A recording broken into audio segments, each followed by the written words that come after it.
शासकीय निमशासकीय अनुदानित विनाअनुदानित शाळांमधील मुख्याध्यापक तथा शालेय व्यवस्थापन समितीचे सचिव हे प्रधानमंत्री पोषण शक्ती निर्माण योजनेअंतर्गत ग्रामीण व शहरी भागातील विद्यार्थ्यांना दिल्या जाणाऱ्या शालेय पोषण आहाराचे प्रत्यक्ष व अप्रत्यक्ष खरेदीदार व पुरवठादार नसल्याने त्यांना अन्न व औषध प्रशासनाकडे नोंदणी करणे व परवाना काढणे गैरलागू आहे। शासनाने काढलेले परिपत्रक मुख्याध्यापकांवर अन्याय करणारे आहे। सदरचे परिपत्रक मागे घ्यावे, या योजनेचे मुख्याध्यापक काम करणार नाहीत अशा आशयाचे एक निवेदन धुळे जिल्हा ग्रामीण माध्यमिक शिक्षक संघ तसेच विविध शिक्षक मुख्याध्यापकांच्या संघटनांनी जिल्हा प्रशासनाला दिले। प्राथमिक व माध्यमिक शाळांमध्ये 8वी पर्यंतच्या विद्यार्थ्यांना शालेय पोषण आहार दिला जातो।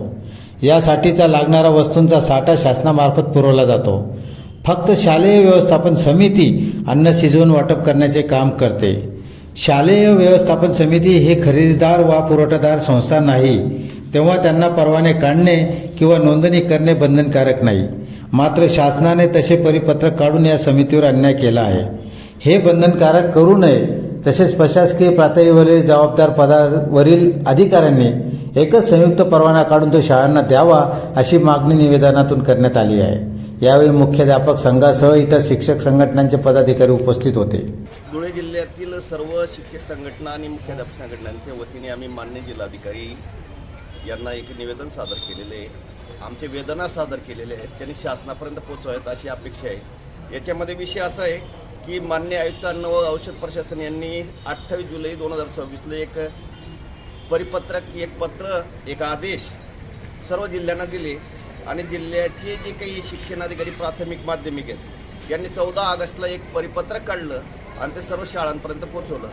तो विषय असा आहे की शालेय पोषण आहार जो आहे की जो काही 1ली ते 8वीसाठी अनुदानित, विनाअनुदानित, औषध अनुदानित किंवा जिल्हा परिषद शाळांना जो पुरवला जातो, तर याच्या संदर्भामध्ये FSSAI नावाचं जे काही नोंदणी करायची आहे, तर याच्यासाठी मुख्याध्यापकांनी त्याच्यावर नोंदणी करायची आणि याच्यासाठीचा जो काही प्रधानमंत्री पोषण शक्ती योजनेअंतर्गत दिला जाणारा शालेय पोषण आहार आहे, म्हणजे त्याच्यामध्ये जे काही मेनू असतील, म्हणजे तांदूळ असेल, त्याच्यामध्ये काही देणारं जे काही इतर साहित्य असेल, याची नोंदणी करायची आणि पुरवठा म्हणून आम्ही नोंदणी करायची आणि त्याची सर्व जबाबदारी मुख्याध्यापकांची राहील असं हे परिपत्रक आहे।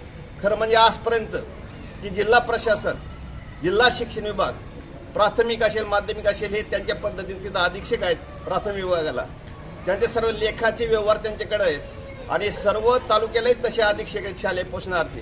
ही यंत्रणा सर्व करत होते आणि धुळे जिल्ह्यात विशेष करून धुळे महानगरामध्ये एक सेंट्रल किचन आहे, तिथं तर शाळांमध्ये फक्त शिजवलेला काही जो काही मेनू असेल तो येतो आणि तो फक्त वाटप करण्याची जबाबदारी, स्वच्छता पाडण्याची जबाबदारी, शालेय परिसर वगैरे ही सर्व जबाबदारी आमची आहे शाळेची।